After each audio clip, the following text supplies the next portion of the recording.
Assalamualaikum warahmatullahi wabarakatuh. Perkenalkan, nama saya Farhan Afandi dengan NIM 230241454 kelas A1, ingin membuat video Meet sistem operasi. Karena NIM saya genap, jadi saya akan menjawab soal-soal yang berkaitan dengan nomor NIM saya, yaitu genap. Baik, mari kita bahas satu persatu. Yang pertama, jelaskan cara kerja sistem operasi pada komputer secara berurut. Cara kerjanya yang pertama yaitu sistem operasi yaitu perangkat lunak.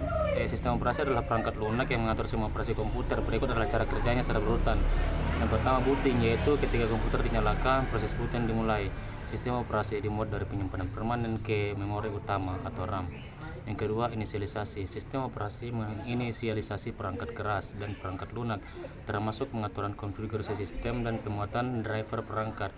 Yang ketiga, manajemen proses, yaitu mengatur eksekusi proses termasuk penjadwalan CPU, manajemen proses dan sinkronisasi antar proses. Yang keempat, yaitu manajemen memori.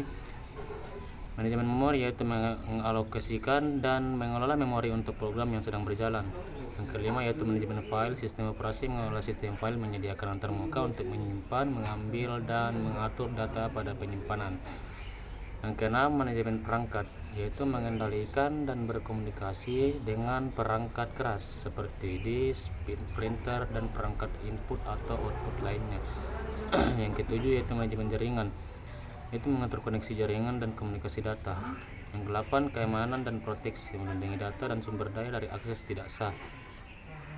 Selanjutnya, nomor 4, jelaskan definisi manajemen file pada komponen sistem. Definisi manajemen file pada komponen sistem. Manajemen file adalah komponen sistem operasi yang bertanggung jawab untuk mengelola file ini, termasuk pembuatan dan penghapusan file, memungkinkan pengguna untuk membuat dan menghapus file. Penyimpanan dan koneksi file, mengelola penyimpanan file di media penyimpanan seperti hard disk, SSD, dan lainnya. Akses dan manipulasi file, menyediakan antarmuka untuk membaca, menulis, memodifikasi, dan memindahkan file.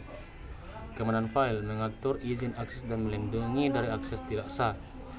Pengelolaan direktori, memungkinkan pembuatan dan pengelolaan struktur direktori untuk mengorganisasi file.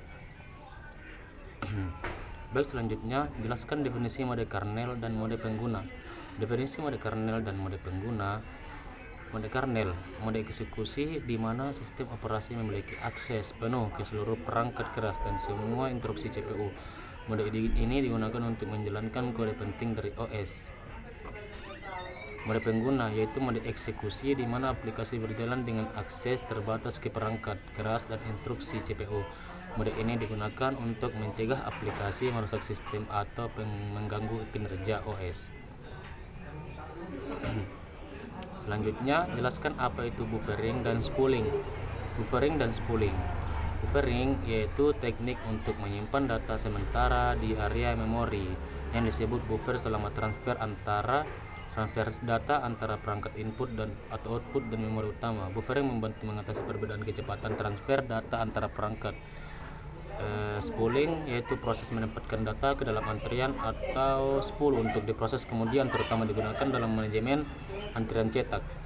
Spooling memungkinkan perangkat untuk beroperasi lebih efisien dengan menyimpan tugas sebelum diproses. Dan yang terakhir yaitu jelaskan definisi deadlock dan cara mendeteksi deadlock. Definisi deadlock dan cara mendeteksi deadlock. Yang pertama, deadlock yaitu adalah kondisi di mana dua atau lebih proses saling menunggu sumber daya yang sedang dipegang oleh proses lain sehingga tidak ada proses yang dapat melanjutkan.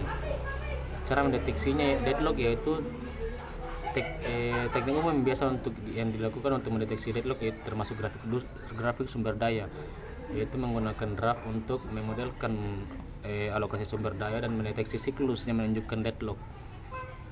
Algoritma penentuan deadlock yaitu menggunakan algoritma seperti Bankers algorithm atau mendeteksi kondisi deadlock dengan memeriksa ketidakmampuan sistem untuk mengalokasikan sumber daya lebih lanjut. Itu tugas Meet saya, sekian dan terima kasih. Apabila ada kesalahan mohon maaf. Allahumma musta'an wa ala tikilan. Assalamualaikum warahmatullahi wabarakatuh.